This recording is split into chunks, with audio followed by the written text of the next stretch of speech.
the story, the journey continues, and we still have with us for an extended period of time the Honorable Roy Anderson. Yes, justice. So the story that we are trying to portray is a very straightforward and simple one, and that is the area of the world that we are from, Port Antonio, Portland, is a microcosm of the Jamaican society in general. There are some unique things about the area, but we are not just a pantomime of characters who play out on a field live stage. We, from this area, have made an influence in the Jamaican society in such a way that it's indelible. And for example, we in that area are considered the bread basket, the food basket of the eastern side of the island, while the plains of St. Elizabeth are considered to be the bread basket of Jamaica in general. The Rio Grande Valley has been monumental in feeding Jamaica through the Coronation Market Corridor and the Junction Road and all the big overloaded buses, the K-Sun bus, Mr. Hall bus, all of them Victor bus, Mail bus, and some of them private transport that were overloaded going through Junction from Wednesday night, wherein people go to town with their goods from the country and barter and trade for things like rice and sugar and oil.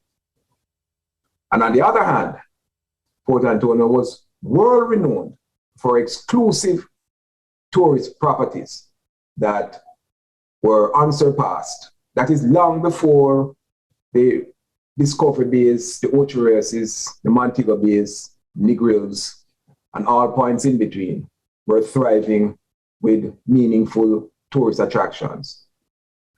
The area of Portland had some really monumental and large properties. The Jamaica Reef, Frenchman's Cove, and if you see that little hotel in the background of that image I have there, the Mountain Lodge. There was, Bonneview Hotel. There was many more. There were, Dragon Bays in the latter part of the 60s and the early 70s. Trident, that is still in existence. And from that, there was this notion that there was going to be a niche market for that area.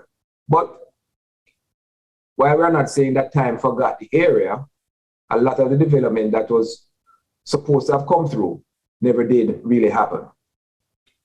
And the area of Port Antonio, Portland was also a reflection of class structures. And we're going to touch that in a light way without getting too political, without getting too overly socially conscious. But we're going to touch it in such a way that people realize that, like when you move to foreign countries and you experience things like classism and racism, and people make mention of the fact that they never really experienced it because where they came from, people just saw you for who you were and not because of the color of your skin and so on. There are some reasons to believe otherwise. And what we experienced there, like for example, in the banking system and the hotel industry, where people couldn't venture onto their beaches. And talking about beaches, public beaches in Jamaica, there's still a struggle. It was only the other day that we're struggling with Winifred to have access for the locals. Because remember now, there are many Caribbean countries like Grenada and Antigua that there's no such thing as a private beach. No matter how much you own the land that adjoin the beach, you are not the owner of the beach. The beach belongs to the public. However, with access comes responsibility. And probably some of the issues we face in Jamaican society is indiscipline and the lack of respect for the environment.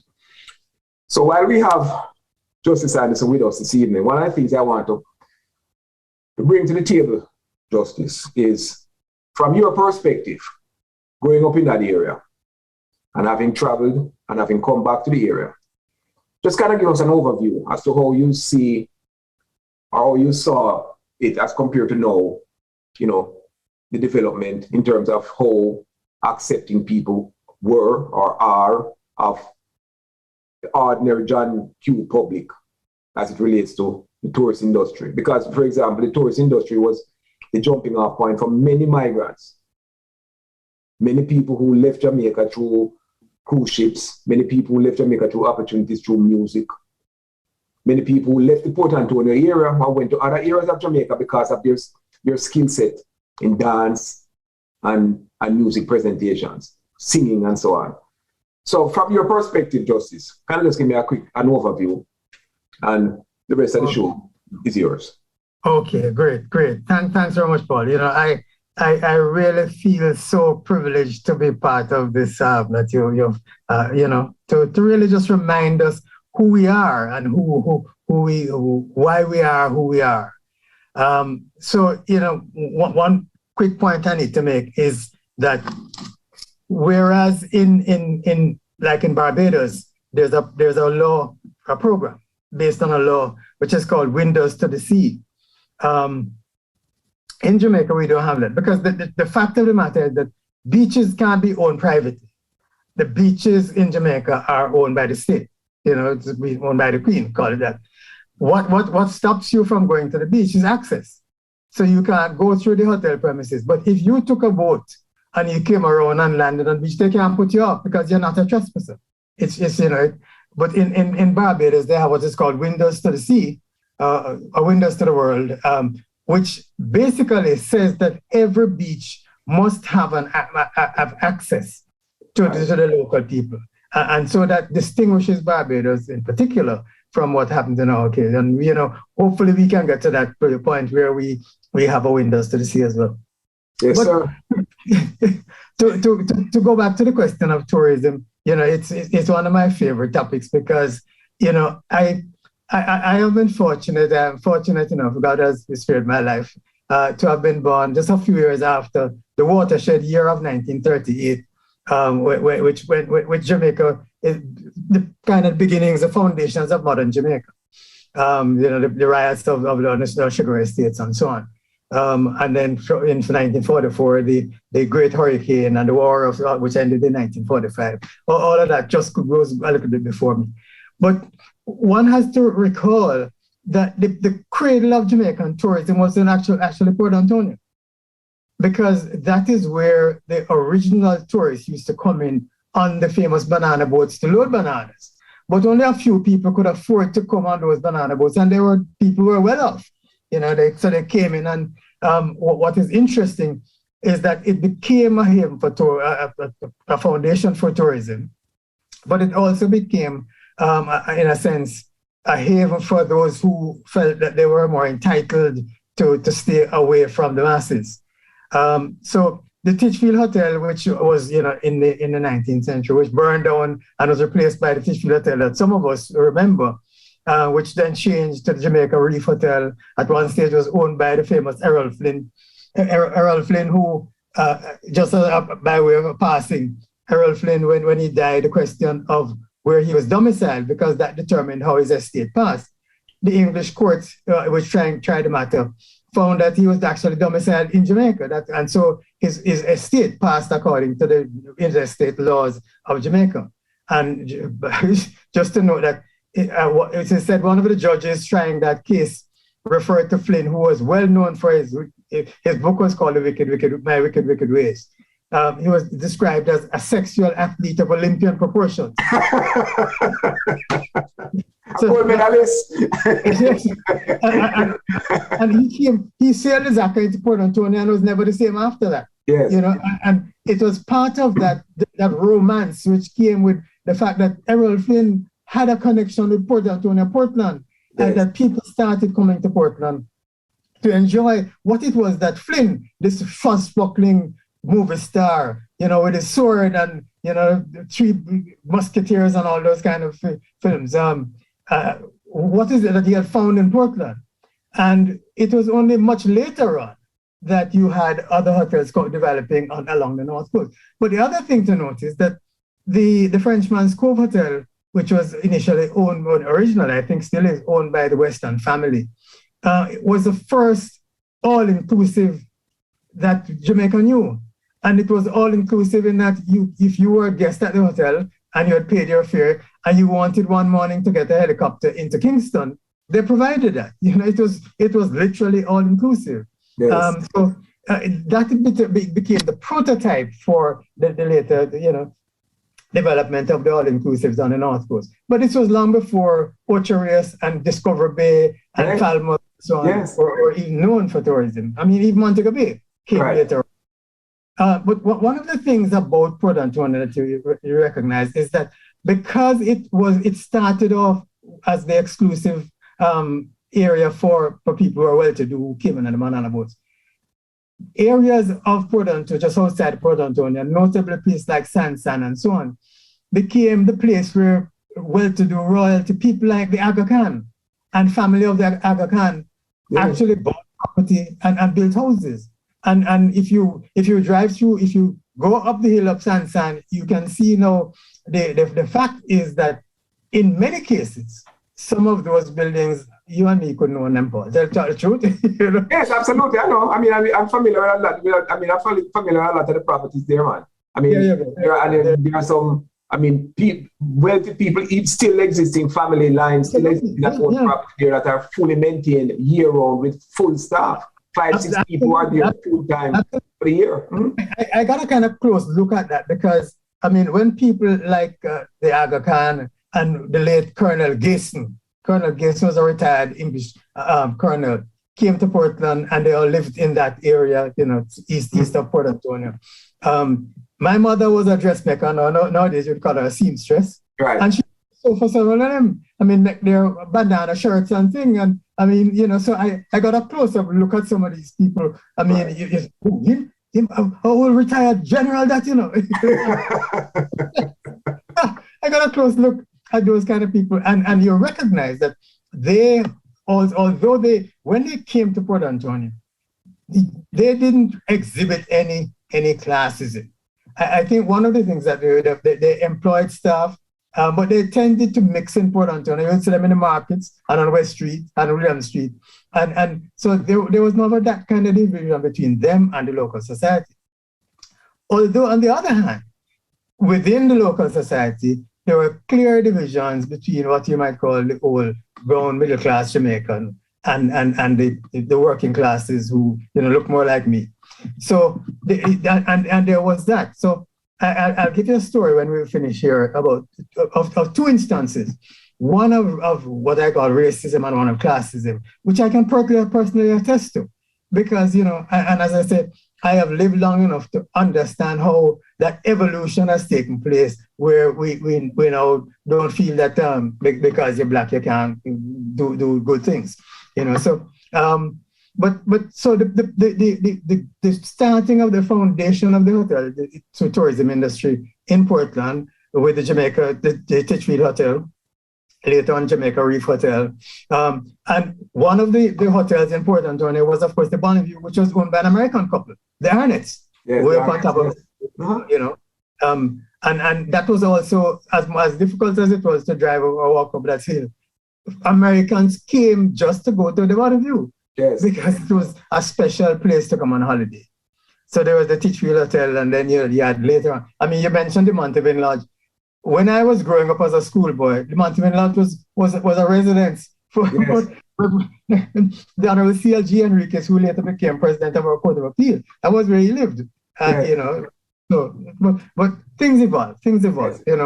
And so I think one of the things that has remained important in Port Antonio in terms of tourism is that enclave of people who have discovered Portland and want to keep it like the way it is. They don't want that Ocho Rios development. Right.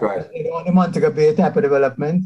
There is a kind of inbuilt classism, you might call it. Yes, indeed it is. Yes. They're onto a good thing, and they don't necessarily want to spoil it by having all kind of people coming. Right. So it's an amazing development. Yeah.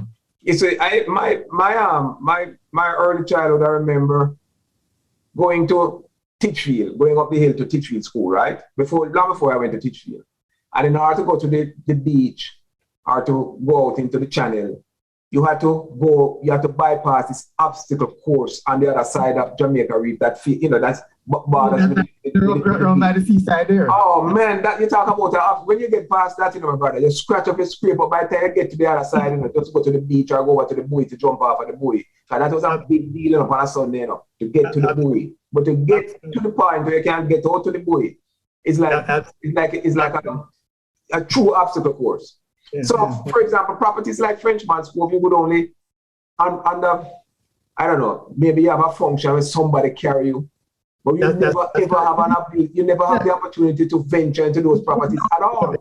But one thing I always remember is that when so-called celebrities would come into town, people never flocked them. That's true. It's still the case. People could always pass through the town. It's just kind of nondescript and just go about their daily lives. I even saw the other day, what was his name from Rolling Stone was there, and nobody really bothered them and so on. But one of the special features of Port Antonio, but Elizabeth Taylor was regularly in Port Antonio because she was a good friend of Ernest Mack. Right.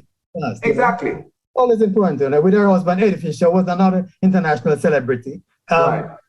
You didn't see people flocking them like yeah, but the irony of it all is like I think like life has come full circle.